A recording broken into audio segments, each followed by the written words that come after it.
9 बजे के क्लास में आपका स्वागत है। आज अनुपात में पूछे गए सवालों पे हम प्रैक्टिस करेंगे और एकदम बेसिक से करेंगे। लेकिन आप जैसे जानते हैं कि इस 9 बजे के क्लास में एक मजेदार दिमागी कसरत के साथ मैं गेम शुरू करता हूं।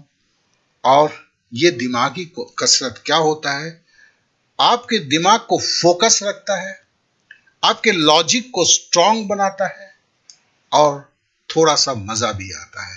तो चलिए आज का सवाल जो है, देखिए ये जो सवाल यूपीएससी के इंटरव्यू में पूछा गया था, जी हां, आईएएस में पूछा गया था।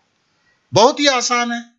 25 से आप पांच कितनी बार घटा सकते हो? जी हां, बहुत ही सिंपल क्वेश्चन है। 25 से आप 5 कितने बार घटा सकते हो?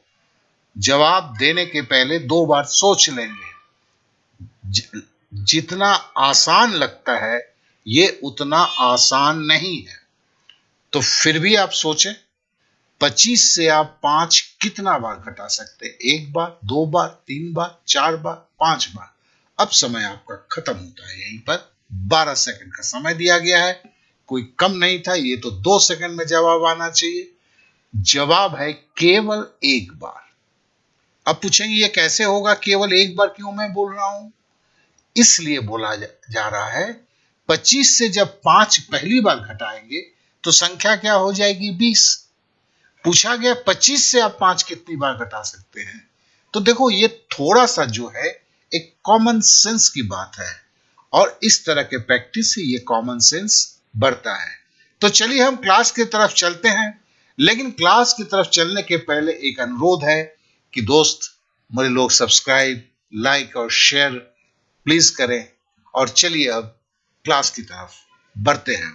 सवाल में बोला है एक कंपनी में पुरुषों और महिलाओं की संख्या का अनुपात 5:4 है। पुरुष और महिला का अनुपात 5:4 है। यदि पुरुषों और महिलाओं की संख्या में क्रमशः 16% और 15% बढ़ा दिया जाए। ध्यान दीजिएगा, यहां हल्का सा ट्रिक्स खेलेंगे, ध्यान में रखिएगा। 16% और 15% संख्या में नहीं बढ़ा है, प्रतिशत में बढ़ाने के लिए बोला है। तो पुरुष और महिलाओं का नया अनुपात क्या होगा? मतलब ये 16% और 15% जब बढ़ा देंगे इसमें आप, तो फिर वो अनुपात क्या होगा? ठीक है, ये आपका देख लीजिए, ये 17, 11, 21 को शिफ्ट 3 में आया हुआ था। तो देखिए पहले जो बोला इसमें जो है ना, आप जानते हैं हम अगर पहले लिखते तो क्या लिखते? 5x बटे 4x लिखते। अभी भी हम वही लिख रहे हैं, खाली देखिए 5 और x के बीच में थोड़ा जगह दे दिया है, 4 और x के बीच में 2 जगह दे दिया है। अच्छा, प्रतिशत का मतलब क्या होता है? प्रतिशत का मतलब 2 शून्य। तो हम यहां पे पकड़ लेते हैं कि 2 शून्य है, ठीक है ना? 2 शून्य है, तो 500 का 16% क्या होगा? चलिए हम थोड़ा सा करके देख लेते हैं। 16 × 80 होता है जी, ठीक है ना? हम 500 का अगर मैं 16% लूं तो क्या करूंगा? 500 गुणे 16/100 ही करूंगा ना। तो जैसे ही 16/100 करूंगा, शून्य शून्य कट जाएगा, ठीक है? ये शून्य, ये शून्य, ये शून्य, ये शून्य से कट गया। तो 5 को 16 से गुणा किया तो 80 हुआ। तो ये बढ़ा। तो पहले क्या था? पहले हमने 500 पकड़ा था और इसमें बढ़ कितना गया? 80 और बढ़ गया। तो कितना हो गया? ये 580 हो गया। उसी तरह इसको मैं अगर 400 पकड़ लेता हूं तो 400 का 15% कितना होता है? तो फिर वही 400 गुने 15/100 होगा। तो सीधी बात है, आप देख लीजिए, शून्य शून्य कट जाएगा, है ना? तो फिर शून्य शून्य अगर कट गया तो 15 चौके 60 हो गया। तो ये बराबर 460 हो गया जो मैंने लिखा। अब देखिए ये 580 या 460, x को 1 से काट दिया, शून्य को शून्य से काट गया, तो 58/46 हुआ। ये भी 2 से कटता है, 29 दूनी 58 होता है, ये 29 लिखा मैंने। और ये 46 को भी 2 से काटते हैं तो 23 होता है। तो इस तरह से जो इसका उत्तर है 29/23 है। आशा करते हैं कि आप एकदम सही रूप से इसे समझ चुके होंगे। देखिए इसमें बोला गया 2 व्यक्ति हैं, पी और क्यू। उनका आयु का अनुपात 5:7 है, 5:7 है, जो वर्तमान की है। बोलता है फिर 8 वर्ष पहले, माने 8 साल पहले उनका उम्र का अनुपात क्या था? 7:13 था। ठीक है ना, पी और क्यू। अब बोलता है कि क्यू की वर्तमान आयु क्या है, पी और क्यू की वर्तमान आयु क्या है। ठीक है ना। तो इस सवाल में देखिए, पहले तो 5x:7x 5:7 है, पी और क्यू का तो हम ऐसे लिख सकते हैं। तो इसका मतलब पी आज के दिन में 5x है, ठीक है ना, और क्यू जो है आज के डेट में क्या है? 7x है। लेकिन अब 8 साल पहले की बात करता है, तो 8 साल पहले पी कितना होगा? पी जो होगा 8 साल पहले क्या होगा? 5x-8 होगा। क्यू जो होगा 7x-8 होगा, बराबर क्या होगा? 7:13 होगा। ठीक है, ये तो बोला हुआ है। अब देखो, यहां से सीधा सीधा जो है हम एक ट्रांसपोज की एक्टिविटी करते हैं, पक्षांतर की। देखो, इसे हम छोटे में करने के लिए करते हैं, ठीक है ना। तो हम जानते हैं, हम क्या जानते हैं? हम जानते हैं कि जब ये गुणा होगा तो ये 13 जो है 5 से गुणा करेगा। तो 13 से 5 से गुणा करेंगे तो क्या होगा? 65x होगा। ठीक है।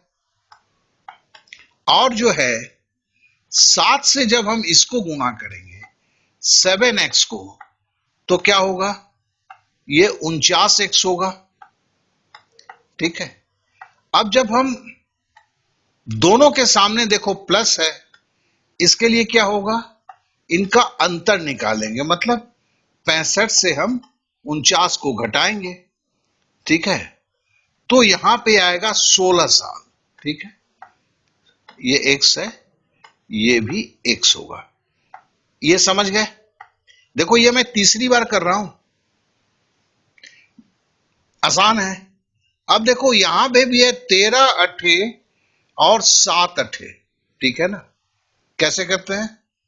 तो हम इसको लिखते हैं 16x। अब देखो, फिर क्या करेंगे? 13 को 8 से गुणा करेंगे, 7 को 8 से गुणा करेंगे।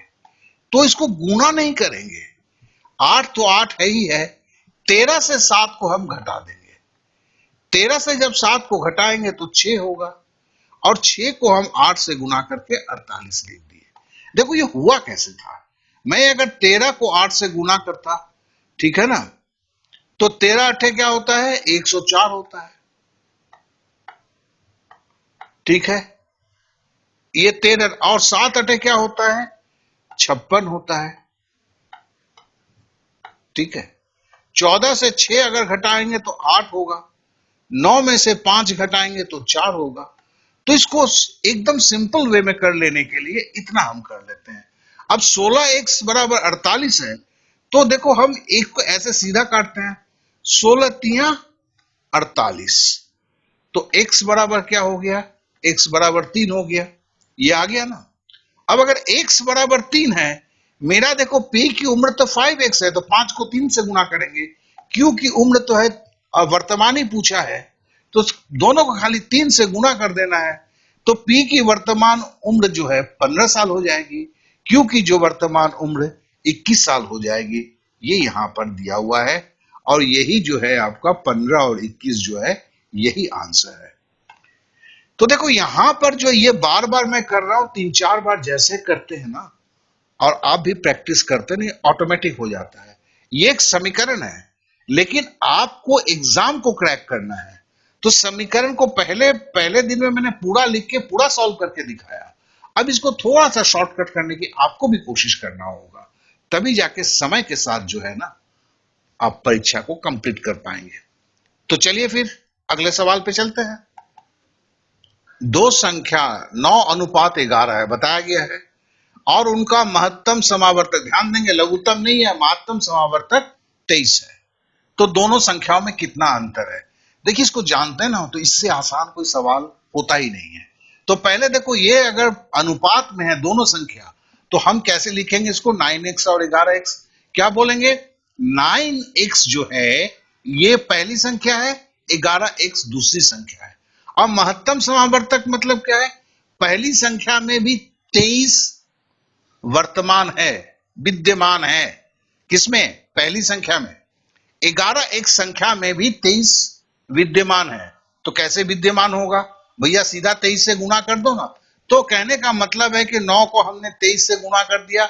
ये देखो महत्तम समावर्तक था, x के जगह पे हमने महत्तम समावर्तक से गुणा कर दिया। ये भी x जो लिखा हुआ था महत्तम समावर्तक से गुणा किया। अब दे धनाधन गुणा किया, तो गुणा कीजिएगा, ठीक है ना। अब गुना क्या कीजिएगा? नहीं, थोड़ा सा रुक जाइए, क्या कि देखिए दोनों में 23 है ना, तो 23 को कॉमन ले लो ना यार। 23 को कॉमन ले लिया और आपने घटाना है ना, 11 से 9 घटा दिया। हमें क्या करना था? इसको गुना करके इसको गुना करके घटाना था।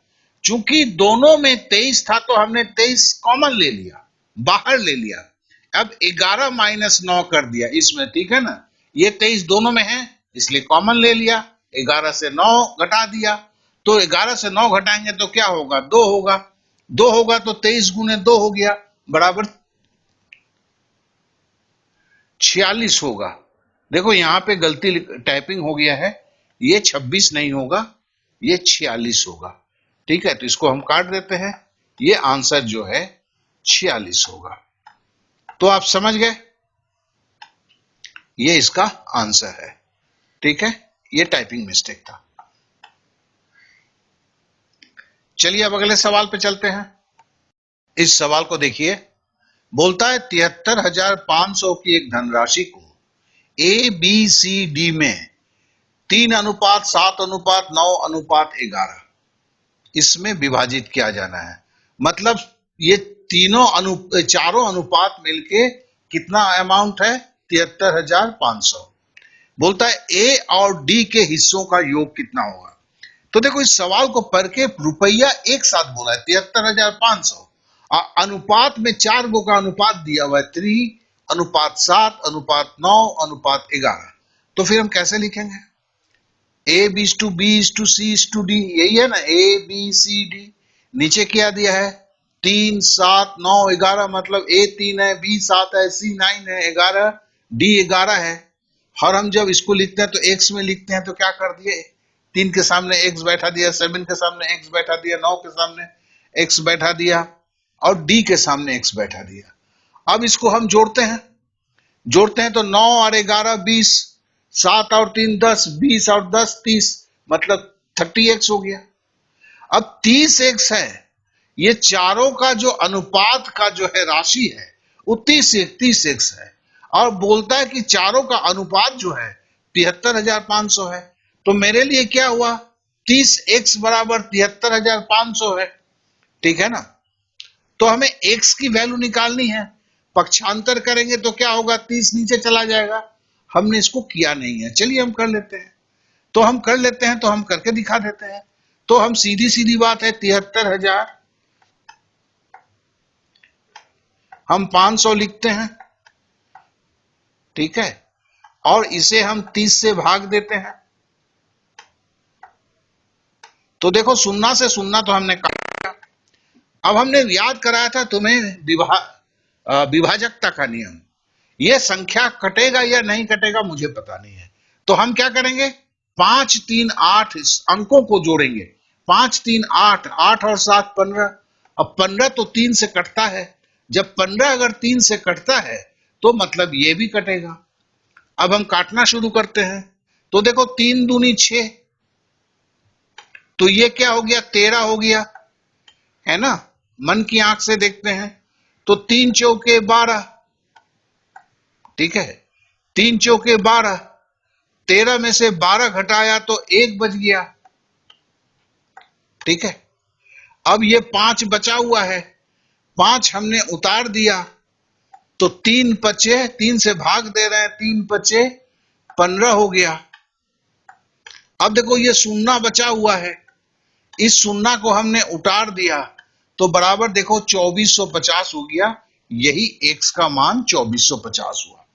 अब मेरे को बोलता क्या है? मेरे को बोलता है कि भैया a और d का हिस्सा कितना होगा।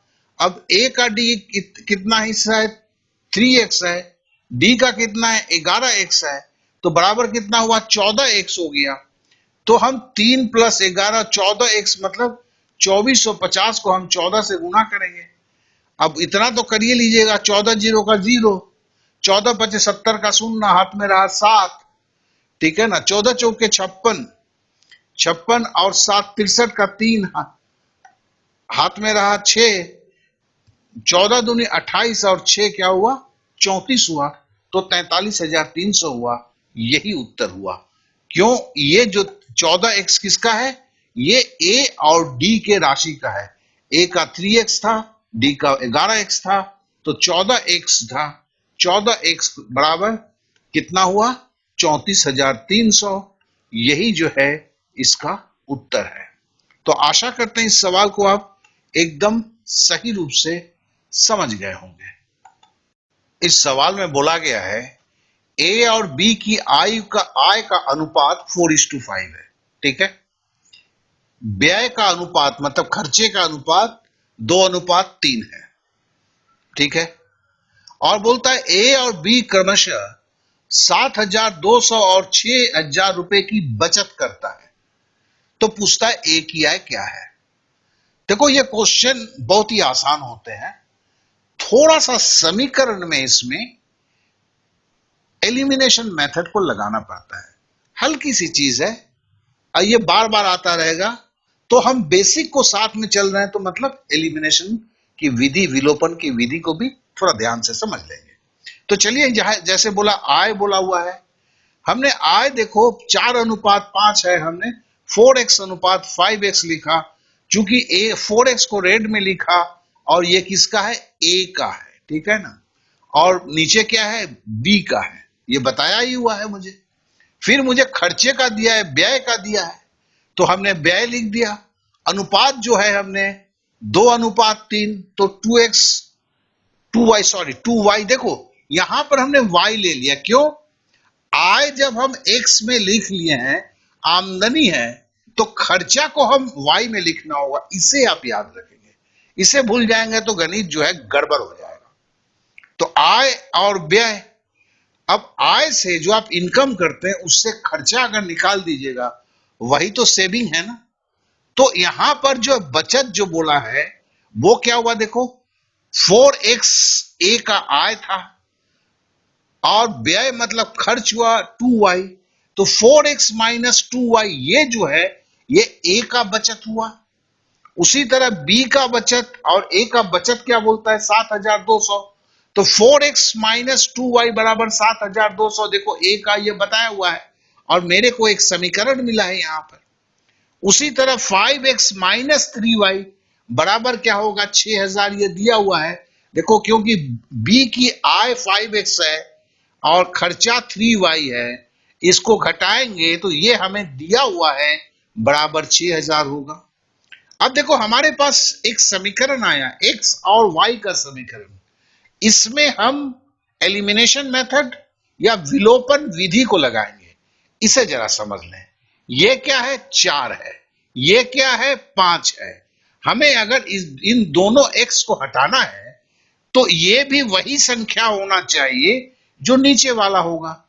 तो हम सीधा क्या करते हैं, हम देखिए सीधा जो है इस 5 को लेके, ध्यान से दीजिए, नीचे के इस 5 को लेके, ठीक है ना, हम इसे भी गुना कर देते हैं, हम इसे भी गुना कर देते हैं और हम इससे भी गुना कर देते हैं। तो क्या हुआ? 5 को अगर 4x से गुना करेंगे तो क्या होगा? 20x। यही जो हम मेथड कर रहा हूं ये विलोपन है, मतलब मैं x को छांट के निकाल दे रहा हूं। तो मेरा क्या हुआ?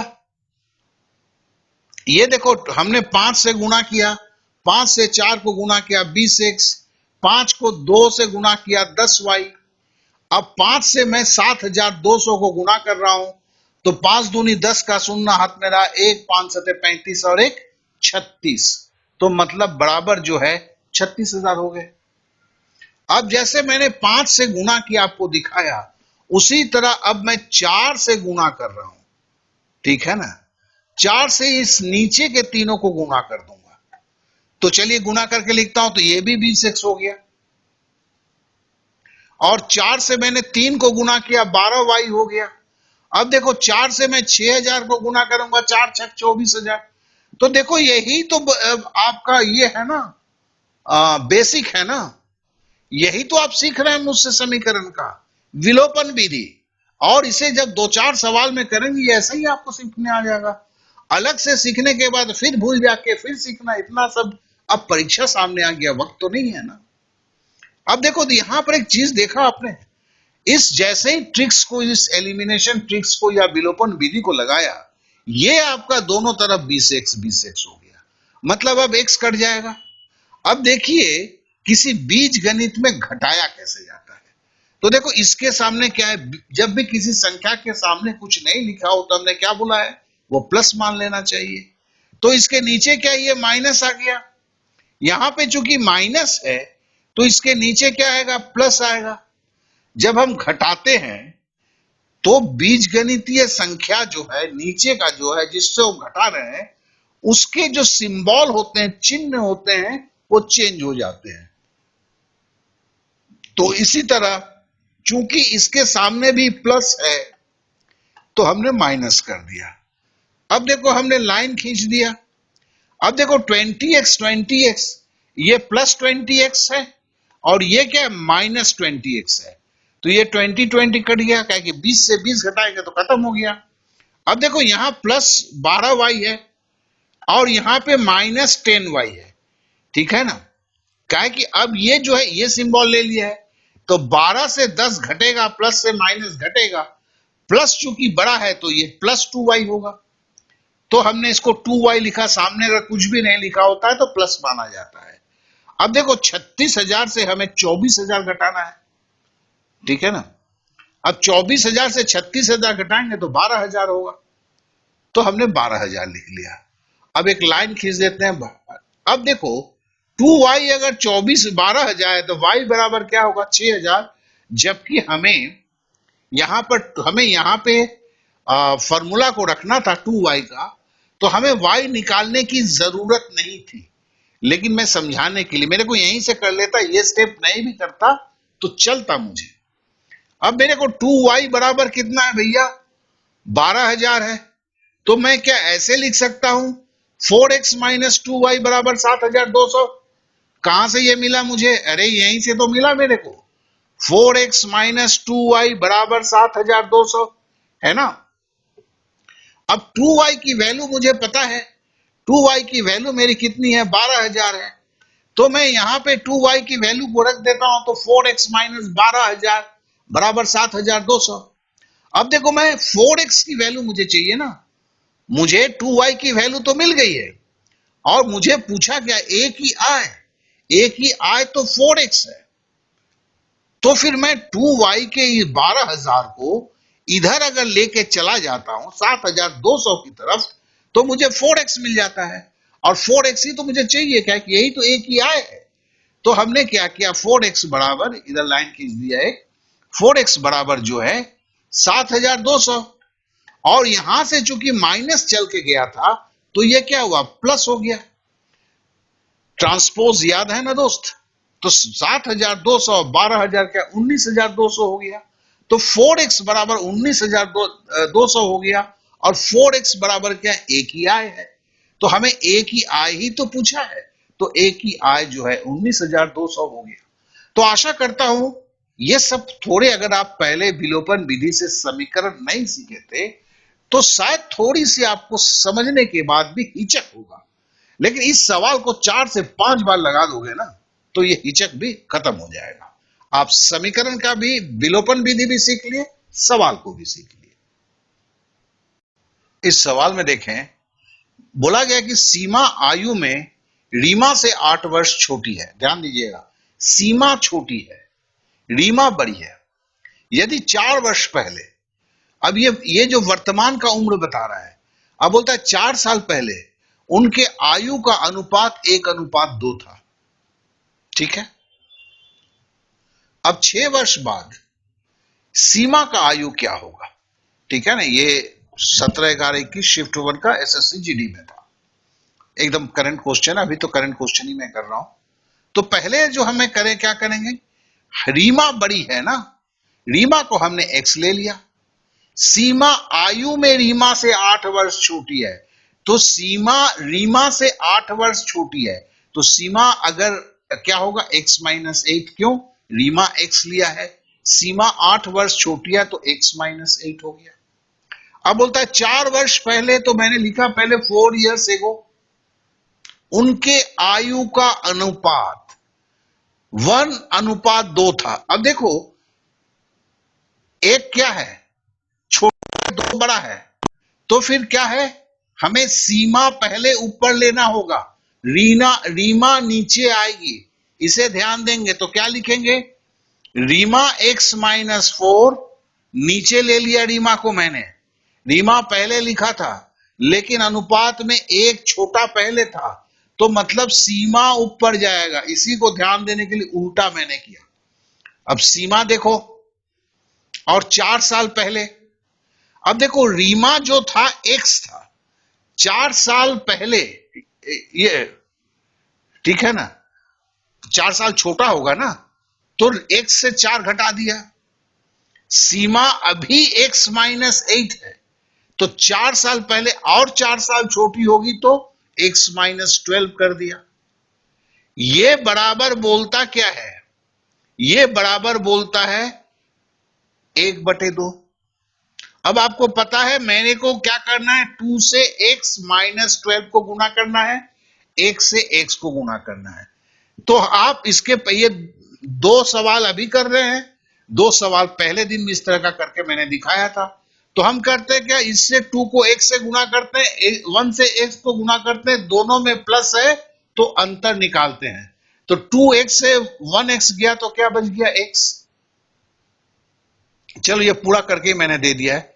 अब जरा देखते हैं, इधर करते हैं, 12 दूनी 24, ठीक है ना, 4 एकम 4, ठीक है, 12 दूनी 24, दोनों के सामने माइनस है तो घटेगा, 12 दूनी 24 से 4 घटाएंगे तो क्या होगा, 20 होगा, तो x बराबर 20। देखिए ये थोड़ा सा कोशिश कीजिए, क्योंकि एग्जाम है आपका, स्कूल कॉलेज का नहीं है, कंपटीशन का है, आप कमजोर हैं, कमजोरी को भी दूर करना है तो बेसिक को भी बताना है, साथ साथ में छोटे में करने के तरीकों को भी सीखते जाना है, और ये केवल प्रैक्टिस से संभव है। तो x बराबर 20 हो गया, तो आज के डेट में रीमा की उम्र जो है 20 साल है, सीमा की उम्र जो है 20 से 8 घटाएंगे तो 12 साल। अब बोलता है 6 वर्ष बाद, 12 साल में सीमा की उम्र में 6 साल बाद अगर पूछ रहा है, 6 साल जोड़ देंगे तो 18 साल होगा, यही होगा ना बाबा। तो सीमा 20 माइनस 18, सीमा 20 माइनस 8, ये क्या हुआ, x मेरा 20 निकला था, x के जगह 20 रख दिया मैंने, माइनस 8, 12 साल हो गया, ये क्या हो गया, सीमा की आज की आयु है, हुआ ना। और सीमा का 6 years फ्रॉम नाउ, 6 साल बाद, 6 साल बाद है सीमा के आज की उम्र में 6 साल जोड़ दिया, 18 साल हो गया, ऐसे उत्तर हो गया। तो आशा करता हूं, ये देखिए 18 साल है, तो आशा करता हूं इस सवाल को भी आप एकदम सही रूप से समझ चुके होंगे। इस सवाल को देखें, दो संख्याओं का अनुपात 9:5 है, 9:5 है, दो संख्या है, यदि बड़ी संख्या में 8 जोड़ा जाता है, बड़ी संख्या कौन है, 9 है, इसमें 8 जोड़ना है, और छोटी संख्या से 4 घटाना है, छोटी संख्या अनुपात में जो है 5 है, यहां पर बड़ी संख्या अगर ऐसा करते हैं, मतलब बड़ी संख्या में अगर आप 8 जोड़ देते हैं, छोटी संख्या से 4 घटा देते हैं, तो बड़ी संख्या छोटी संख्या की दुगुनी हो जाती है, तो वो बड़ी संख्या निम्न में से कौन सी है। तो बोलो, देखो पहले जो है हमें अनुपात दिया है 9:5, तो इसको कैसे लिखेंगे आपको भी पता है, क्योंकि ये दूसरी क्लास है, पहले क्लास में हमने बताया है कि हमने 9x और 5x ले लिया, चूंकि 9 बड़ी है तो ये बड़ी संख्या हो गई। अब इसमें बोला 8 जोड़ना है, तो चलो हम 8 जोड़ देते हैं, और बोला कि छोटी संख्या से 4 घटा दो, तो चलो हमने 4 घटा दिया, तो बोला कि बड़ी संख्या छोटी संख्या की दुगुनी हो जाएगी, तो बराबर देखो बड़ी संख्या जो है 2 लिख दिया, छोटी संख्या 1 लिख दिया, हो गई ना दुगुनी। तो इसे लिखना थोड़ा समझ लें, ठीक है। अब जरा पहले बार भी हमने समीकरण को हल्के से लगाया था, इस बार भी लगाते हैं, तो कैसे करेंगे, तो देखिए हम इस 1 से जो है 9 प्लस 8 को गुना करेंगे, ऐसे करेंगे, ठीक है ना। 1 से अगर 9x को गुना करेंगे 9x होगा, प्लस 8 को गुना करेंगे प्लस 8 होगा, ठीक है ना। अब 5x माइनस 4 को, इसको जो है इस साइड में ले जाएंगे, तो मामला क्या होगा, देखो अगर मैं 2 को 5x को ले जाता हूं तो 5 दूनी 10x हो गया, माइनस का माइनस हट गया, 4 को 2 से गुना किया 8 हुआ, ठीक है। अब मैं इसमें क्या करता हूं, एक चीज और मैंने को आपको बताया था, ट्रांसपोज करना, मतलब x को इधर रखूंगा, 8 को इधर ले जाऊंगा, इस ले जाने में क्या होगा, 10x जब इधर आएगा तो माइनस में हो जाएगा, और 10x से जब प्लस 9 घटाएंगे, माइनस 10 प्लस 9, तो अंतर आएगा, 10 माइनस प्लस 10 में तो अंतर आएगा ना। चलिए इसको एक बार लिख के भी देख लेते हैं। तो हम क्या बोल रहे हैं, हम बोल रहे हैं कि प्लस 9x, ठीक है, प्लस 9x हम लिख रहे हैं, और ये 10x जो इधर जब जाएगा तो क्या होगा, ट्रांसपोज होगा, पक्षांतर होगा, प्लस जो है माइनस 10x में हो जाएगा। देखिए चूंकि मैं बेसिक से कर रहा हूं तो ये मेरे को करके दिखाना है, दूसरे लोग इसको मुंह से बोल के निकल जाते हैं। तो ये प्लस जिस संख्या के पहले कुछ नहीं होता है उसे प्लस, ये शायद मैं तीसरी वीडियो में बोल रहा हूं, अब तो आपको आ गया होगा। तो देखो इसमें 10 प्लस है माइनस है, मतलब क्या है, इन दोनों के बीच में अंतर मेरे को लेना है। 10 से 9 घटाएंगे तो अंतर 1 आएगा, और कौन संख्या बड़ा है, 10 बड़ा है, 10 के सामने कौन चिन्ह है, माइनस है, तो दैट मीन्स माइनस आ जाएगा। तो minus x is equal to, अब देखो इस प्लस 8 को हम इधर लेके जाएंगे, जब ये प्लस 8 इधर जाएगा तो ये भी तो माइनस 8 में चला जाएगा, तो माइनस 8 क्या हो जाएगा, माइनस 8 चला जाएगा, तो 8 और 8 जुड़ जाएंगे। अब देखिए मैं इधर भी माइनस है, इधर भी माइनस है, दोनों को काट दिया, तो x बराबर 16 हो गया। पूछा क्या है, बड़ी संख्या कौन सी है, हमने कौन सी बड़ी संख्या मानी थी, 9x मानी थी। अब x की वैल्यू मुझे मिल चुका है, तो फिर मेरा 9x बराबर क्या होगा, तो सीधी बात है 9 तो रखेंगे ही, और x का मान 16 से गुना कर देंगे, तो 16 नवा 144 होता है। तो देखो 16 गुना 9 है बराबर 144 है, तो बड़ी संख्या जो है वो 114 कैसे होगी, 144 होगी, ठीक है। देख लेता हूं, 9x plus 8, 10x minus 8 plus 8 इधर जाएगा तो माइनस 8 ही हो जाएगा, 9:5, 8 जोड़ा जाए 4 घटाया जाए, तो x इज इक्वल टू, और 16 नवा होता है आपका 144, ठीक है ना। तो 9x इज इक्वल टू 144, ठीक है ना। और बड़ी संख्या पूछे, 8 जोड़ने की बात नहीं हो रही है, तो 144 एकदम सही है। इस सवाल में बोला गया है 5 वर्ष पूर्व ए, बी और सी की आयु का अनुपात 4:5:7 है, 4:5:7 है। उनके वर्तमान आयु का योग 135 वर्ष है। देखिए ये अनुपात जो बोल रहा है 5 वर्ष पहले का बोल रहा है। अब फिर पूछता है, अब 3 वर्ष बाद बी और सी की आयु का योग क्या होगा, और यहां पे आंसर है। तो पहले जो 5 वर्ष पहले अनुपात जो लिया था उसको हम लिख देते हैं, और यो पहले क्या था, 135 वर्ष था।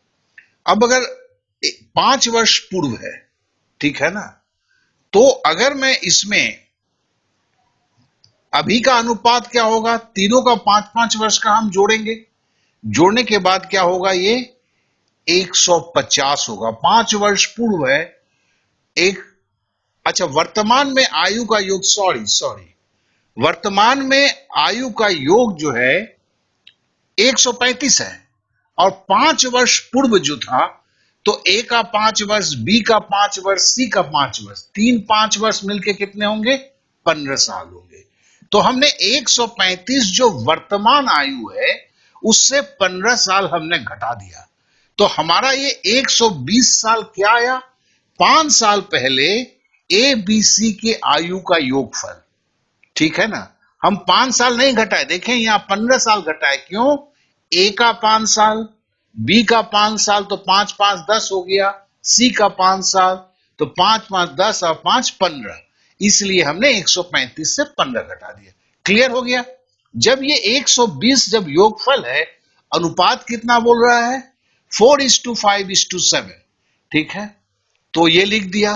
तो इसको तो हम ऐसे लिखेंगे ना, अनुपात की दूसरी दिन की क्लास है, पहले दिन की क्लास में हमने देखा है 4:5:7 को कैसे लिखते हैं? 4x 5x 7x। अब देखो ये योगफल बता रहा है, तो इसे भी तो जोड़ना होगा ना हमें। तो चलो जोड़ते हैं, 7 5 12, 12 4 16, 16x हो गया। अब देखो 16x बराबर क्या हुआ? 16x बराबर 120 है। 16x मतलब तीनों की उम्र का योगफल बराबर x है। तो x के बराबर क्या होगा? अब देखो यही तो ट्रांसपोज है ना, ये 16 और x गुणा के चिन्ह में है, तो ये 16 जब इधर आएगा तो भाग में हो जाएगा। ट्रांसपोज याद आ रहा है ना, जिसको पक्षांतर करते हैं। तो इसलिए 16 बटे में आया, क्या कि हम बेसिक के साथ साथ कर रहे हैं ना। अगर हम 16 को हम 120 से काटेंगे तो कितना होगा दोस्त? तो अच्छा सॉरी, अब मेरे को किसका चाहिए? इसको हम नहीं काट रहे हैं, क्योंकि काटेंगे तो दशमलव में आ जाएगा। हमें बोला है बी और सी के आयु का योग, तो बी और सी के आयु का योग कितना होगा? बी का कितना है? बी का देखो 5 है, सी का कितना है? 7 है।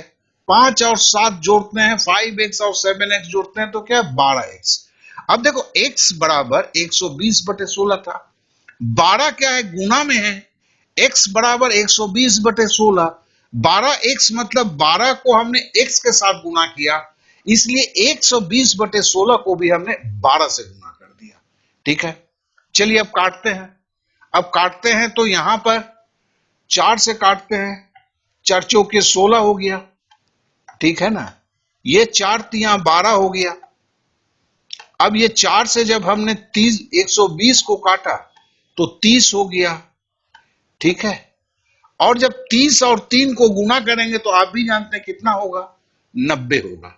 तो 12x बराबर 90। तो मतलब क्या है? आज से 5 साल पहले जो दोनों का उम्र, किसका? बी और सी का उम्र जो है 90 साल है। और 5 साल पहले, अभी पूछ रहा है क्या? 3 साल बाद क्या होगा? तो ध्यान से समझिए, 90 क्या था? 5 साल पहले कितने लोगों का था? 2 जन का था। तो हमने 2 गुना 5 किया ना, 2 जन थे, 5 साल पहले थे, 5 साल पहले ये था, और 2 जन का उम्र है, ये 5 साल पहले का था। 2 गुने 5 करके अभी ये कौन सा उम्र हुआ? ये आज का उम्र हुआ। और हमें चाहिए क्या? 3 साल बाद का। तो इसमें क्या करेंगे? 2 गुना 3, 3 साल करके 2 जन का 6 साल और बढ़ा देंगे, तो 90 और 10 100, 3 दूनी 6 बराबर 106 साल। तो इस तरह से इसका उत्तर जो है आपका 106 साल आया। तो आशा करता हूं कि इस सवाल को आप एकदम सही से समझ चुके होंगे। ये जो है आपको 16/11/21 की शिफ्ट 2 में एसएससी जीडी में आया हुआ था।